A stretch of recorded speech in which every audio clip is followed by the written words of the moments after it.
আসসালামু আলাইকুম। আশা করি সবাই ভালো আছেন। আজকে আবারও চলে এসেছি আপনাদের মাঝে ছোট্ট একটি ভিডিও নিয়ে। আজকের ভিডিওতে আমি আপনাদেরকে দেখানোর চেষ্টা করব, এখানে কিন্তু সম্পূর্ণ কাজটা আমি কমপ্লিট করেছি। এখানে যে সিঁড়িটা দেখতে পাচ্ছেন এটি আগের ভিডিও। তো জাস্ট এটি একটু আপনাদেরকে দেখালাম, কারণ এই সিঁড়িটি কেমন ছিল করার আগে। তো এটি কমপ্লিট।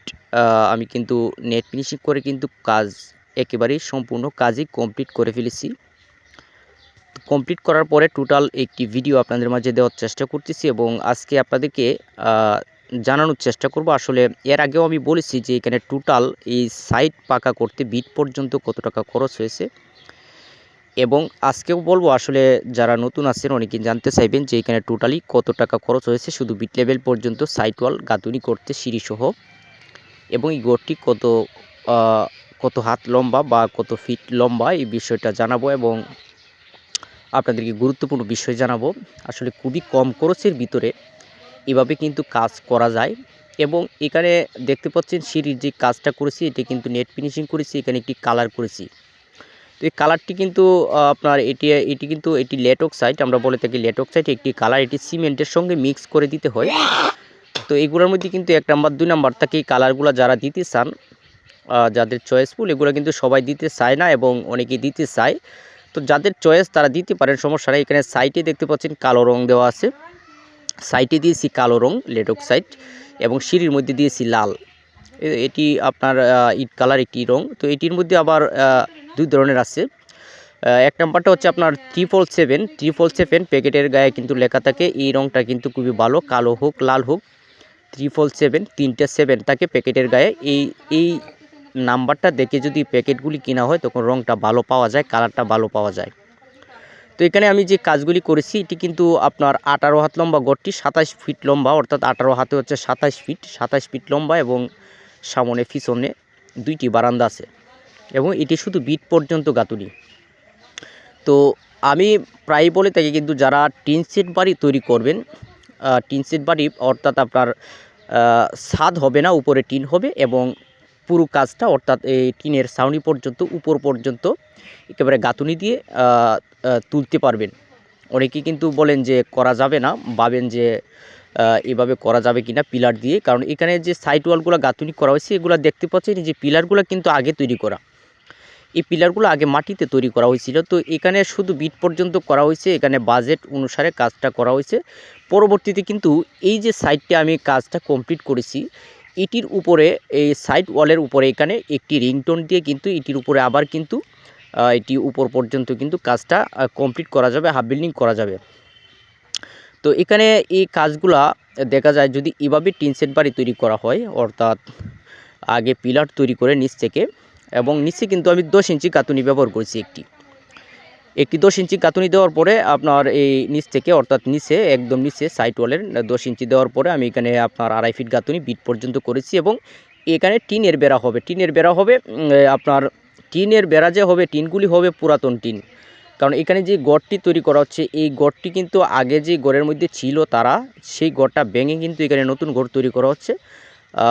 এখানে পুরাতন যে টিনগুলো বের হবে আগের সাল থেকে, ছাউনি থেকে, এই পুরাতন টিন দিয়ে বেড়া দেওয়া হবে। পরবর্তীতে 2-3 বছর পরে বেড়াগুলা খুলে ফেলে আবার এটা হাফ বিল্ডিং করা হবে, অর্থাৎ পুরাটাই কিন্তু গাঁথুনি দেওয়া যাবে।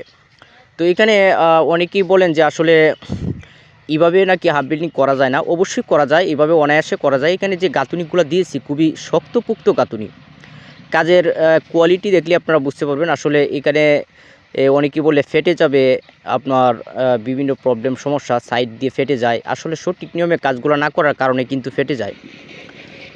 টিন সেট তৈরি করার ক্ষেত্রে কিন্তু কোনো প্রবলেম হয় না, কিন্তু ফাউন্ডেশন দিয়ে যারা বাড়ি তৈরি করে এই ফাউন্ডেশনের ক্ষেত্রে তো ভিন্ন হিসাব হবে, এটি কিন্তু স্বাভাবিক। ফাউন্ডেশন দিতে গেলে তো অবশ্যই বেস দিয়ে তুলতে হয়, যে যেরকম ফাউন্ডেশন দেয়, হতে পারে 1 তলা 2 তলা যেরকমই হোক না কেন। কিন্তু এখানে দেখেন কাজগুলি যে করেছি আমি একটু দেখানোর চেষ্টা করেছি। আসলে এই যে পিলারের সাইডে যে ফাটে এটার কারণ হচ্ছে কি জানেন, এই পিলারগুলি আমি যে গাঁথুনি করেছি, পিলারগুলি কিন্তু গাঁথুনি করার সময় আমি কিন্তু পর্যাপ্ত আমি কিন্তু শ্রম দিয়েছি। কারণ হচ্ছে আপনার এই পিলারগুলি ভালোভাবে পরিষ্কার করতে হয় গাঁথুনি করার আগে। গাঁথুনি করার আগে কিন্তু পরিষ্কার করে তারপরে কিন্তু সিপিং করে সিমেন্ট গুলে দিয়ে তারপরে কিন্তু সঠিক নিয়মে কাজগুলো করতে হয়, না হলে কিন্তু পরবর্তীতে এটির উপর থেকে করা যাবে না ভাই। পরবর্তীতে করতে গেলে বলতে কিন্তু একটি লং টাইম সময় হতে পারে, 4 বছর 5 বছরও যেতে পারে, কারণ এখানে বেড়া দেওয়ার পরে যে সঙ্গে সঙ্গে যে কয়েকদিন পরে যে বেড়া খুলে ফেলবে বিষয়টা কিন্তু এরকম নয়। যার কারণে যারা পরবর্তীতে করতে চান এরকমভাবে সাইড ওয়াল করে, খরচ কিন্তু খুবই কম। এভাবে হাফ বিল্ডিং করা মানে খরচ খুবই কম, কিন্তু নিচের কাজটা যদি সঠিক নিয়মে করা হয় পরবর্তীতে আপনার 10 বছর গেলেও কিন্তু কোনো প্রবলেম হবে না। আর উপরে যে কাঠ ব্যবহার করা হয়েছে দেখতে পাচ্ছেন, এই উপরে ভালো মানের কাঠ ব্যবহার করা হয়েছে। এখানে আপনার এই সম্পূর্ণ ঘরের মধ্যে কিন্তু আপনার 30 কেবি কাঠ লেগেছে, 30 কেবি কাঠের প্রয়োজন হয়েছে। এবং টিন দেখতে পাচ্ছেন, টিনও কিন্তু ভালো মানের টিন ব্যবহার করা হয়েছে, খুব দামি টিন। 9,000 টাকা বান, প্রতি বান টিনের দাম হচ্ছে 9,000 টাকা।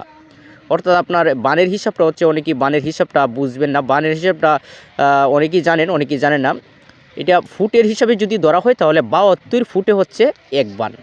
তো এখানে আপনার টিন লেগেছে 8 বান, 8 বান টিনের প্রয়োজন হয়েছে শুধু সাউন্ডের জন্য।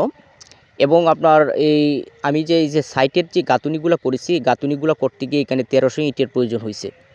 1300 ইট লেগেছে আপনার 18 হাত লম্বা, সামনে পিছনে বারান্দা দিয়ে এই ঘরটা করেছি। এবং কাজগুলি দেখানোর চেষ্টা করতেছি, একটু ফলো করবেন যে কাজের কোয়ালিটি কেমন হয়েছে। যদি কাজের কোয়ালিটি ভালো লাগে থাকে আপনাদের কাছে অবশ্যই একটি লাইক করতে পারেন, লাইক করলে মোটিভেট হই, ভিডিও বানানোর আগ্রহ বাড়ে। এটি নেট ফিনিশিং, এই যে চতুর্দিকে আমি গাঁথুনি করেছি পুরাটাই কিন্তু আপনার সিমেন্টের সঙ্গে একটি কালো রং দিয়েছি। এই কালো রংটা আপনারা দিলে দিতেও পারেন, না দিলে নাও দিতে পারেন, এটি আপনাদের ইচ্ছা। আপনারা সিমেন্ট দিয়েও কিন্তু এই নেট ফিনিশিংটা করা যেতে পারে, করতে পারবেন। আরেকটি বিষয় আপনাদেরকে আমি বলে দিই, আসলে এই কাজগুলি যখন করা হয়, যখন নেট ফিনিশিং করা হয়, আমি একটু সিঁড়ির মধ্যে গিয়ে আপনাদেরকে দেখাই। এই নেট ফিনিশিংগুলো যাতে একদম প্লেন এবং সুন্দর হয় এই বিষয়টা লক্ষ্য করবেন। দেখেন আমি একটু দেখাই, হাত দিয়ে দেখাইতেছি, একদম পিচ্ছিল, কিন্তু একেবারে পিচ্ছিল, এতটাই ফিনিশিং আমি করেছি। মানে এতটাই ফিনিশিং করতে হবে যাতে এটা সুন্দর হয়, একদম চকচকা থাকে, এরকমভাবে ফিনিশিংটা করতে হবে। অনেক ক্ষেত্রে দেখা যায় ফিনিশিংগুলো খসখসা থাকে, কষকষা ফিনিশিং যাতে না হয়, একেবারে প্লেন হয়, এই বিষয়গুলো দেখবেন। আসলে মিস্ত্রি ভাই যারা আছে তারা যেন সঠিকভাবে কাজ করে। তো এখানে 70 ফিট বালি লেগেছে, 12 বস্তা সিমেন্ট লেগেছে, 1300 ইট লেগেছে এই শুধু বিট লেভেল কাজটি কমপ্লিট করতে। এবং এখানে দেখা যায় সর্বমোট শুধু সাইড ওয়ালের মধ্যে খরচ গেছে আপনার মিস্ত্রি খরচ সহ 39,000 টাকা, শুধু বিট লেভেল পর্যন্ত সাইড ওয়ালের খরচ। তো ভালো থাকবেন, ভিডিওটি ভালো লাগলে অবশ্যই চ্যানেলটিকে সাবস্ক্রাইব করে সাথে থাকবেন।